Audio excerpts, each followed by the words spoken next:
Hey everybody, welcome to today's Q&A session. Today I'll be answering 2 questions. If you have a question, leave it in the comment section down below. I do read every single comment and I will respond back to every single question. Sometimes in a video format like this, but some people have more of a one-on-one question and not everybody needs to know, so I'll be typing it up and hopefully you see my response.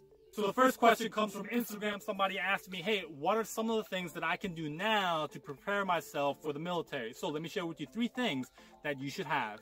Number 1, have a passport, right? When you are in the Navy, you're a sailor. You're going to be on a ship, out to sea, different countries and all that. But you never know when a family emergency happens, right? Or even let's say you're in a different country, in Japan, chilling out, to go home. Right, guess what? You need a passport. Okay, so normally it's going to take right about 4 to 6 weeks, right? If you want to expedite it, you can pay a little bit more. But if you're in an overseas, in a different country, I don't know exactly how that's going to work, but I do believe it's going to take a longer process. So I highly recommend you get your passport before you join the military, right?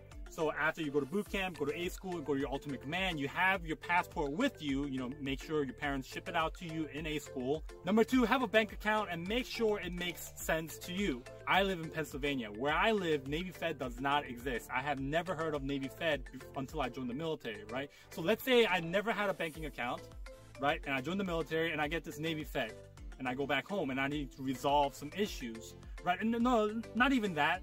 Let's say I finish my military life 4, 5, 6 years later. I go back home. Navy Fed does not exist in my area, right? So what am I gonna do? Right? I have a problem. I need to go see a person. What am I gonna do? Well, I'm gonna call them, right? You can do that anywhere with any banking account, right? But sometimes you need to have a sit down face to face to resolve an issue, right? Or an ATM, whatever, you want to take some money out, whatever the case may be. So having a bank account, for me, what made sense was have Bank of America, right? Where I live, there's a lot of Bank of America locations. I'm not going to do 20 years in the military, so I'm just gonna, keep my Bank of America, and that's that. Number 3, make sure you have a driver's license, right? Multiple people come from different backgrounds with different stories as to why they don't have a driver's license. Maybe the father figure wasn't there, the mom wasn't there, was too busy, whatever the case may be, right? Just have a driver's license if you can before you join the military, right? Because I see sometimes people, even without a permit or, without a driver's license or even a permit, be able to purchase a car, and they have a car and it's just sitting there and they're not able to drive it, and it didn't really make sense, but they just wanted to do that, and so be it. It makes them happy. But just make sure you have a driver's license before you join the military.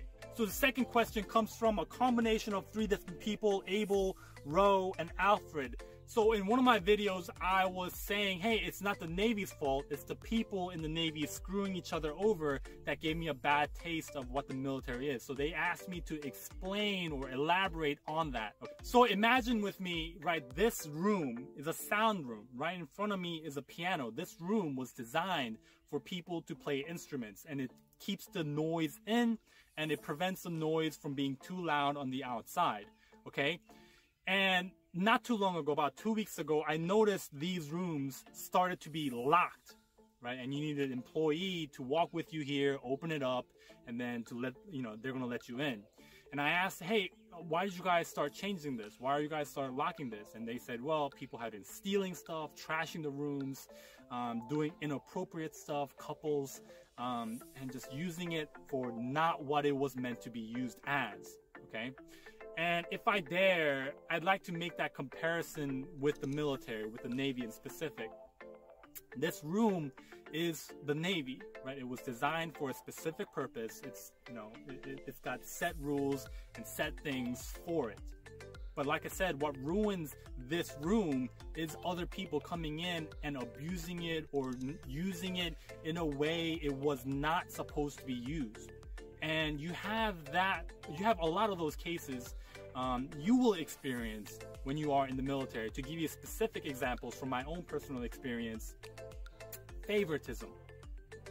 In my opinion, favoritism is a big thing. It's not borderline discriminatory.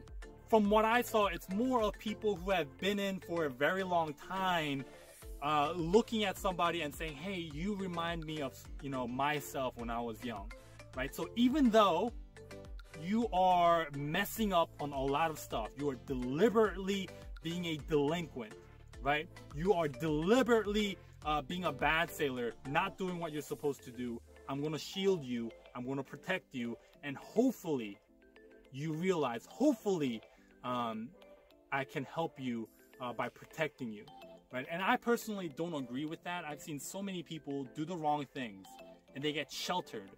And later on, they just make a big bad decision because over time, the mindset is I can do anything that I want and I can get away with it. So over time, seeing those happen over and over and over again, where those people should have been punished, those people are screwing me over just because they don't want to do the right thing. Now their workload is on me, or sometimes when they should get in trouble or when they should have been graded at a lower evaluation level, they're evaluated at the same level as me when I produced better results, in my opinion at least. And that just gave me a bad taste of the military, right? And those are the minor things. And there was this one very big case that involved me, right? And this case, I cannot explain or share this with you. At least on a video. If you ever see me in person, you can ask and I'll tell you.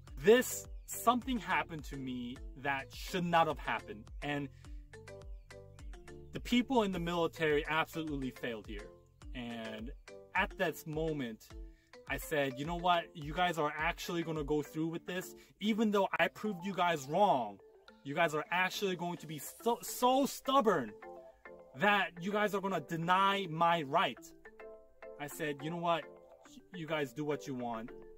I'm done. So I'm just letting you know now, the military is not perfect, right? The military tries to be, and it does an excellent job of equal opportunity and everything like that. But there will always be individuals, no matter what organization, and it's just not even in the military, but outside. I think it's even worse outside, but in the military, right? There's always individuals that will always just give you a bad experience of what the military is, and just can't help it sometimes. So I hope that answered your question. Thank you for watching, and I hope you have a great Navy day.